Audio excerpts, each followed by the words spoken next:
26 مانجی هەشت لە ئەمریکا ڕۆژی یەکسانی ژنان بوو. ژمارەك لە ئاکتەرەکانی هۆلیوود باسییان کرد کە چۆن تا ئێستا ژنان ڕۆڵی سەرەکیان نییە بە هاوبەری لەگەڵ پیاوان لە هۆلیوود وەک نمونە دەرهێنەری فلیم. ئاکتەر لیک بەل ئی فلیمی I Do Until I Don't دەڵێت ئێستا ڕۆڵی تایبەت بۆ ئافرەت دروست دەکرێت. More and more really interesting roles being created for women and و لە هەمان کاتیشدا هێشتا پێویستی زۆر هەیە بۆ دەرهێنەری ژن لە هۆلیوود چونکە هەرچەندە دەرفەتی پێویست بۆ ژنان نەرەخساوە. ئاکتەر میشێل داکری دەڵێت ئەو کێشەیە هەر دەبێت باس بکرێت و ئێمەش دەبی ڕۆڵی زیاتر دابنێن بۆ ژنان لە هۆلیوود چونکە ڕۆڵی سەرەکی لە فلیمی گەورە بۆ ژنان کەمە.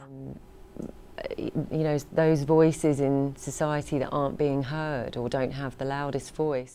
ئاکتەر ئۆلیڤیا دی جۆنگ دەڵێت کە خۆی زۆر بەختەوەر بووە کە چەند ڕۆڵی سەرەکی پێدراوە. ئەو دەژڵێت جوانی و تەمەن ڕۆڵی بینیوە لە بەخشینی ڕۆڵ بە ژنان لە فلیمەکاندا. و ئاکتەری ژن لە هۆلیوود دەبی لە دژی ئەمە ڕاوەستن و ئەو کولتورە بگۆڕن. In the industry and what, you know, expectations as a woman I should sort of come into, but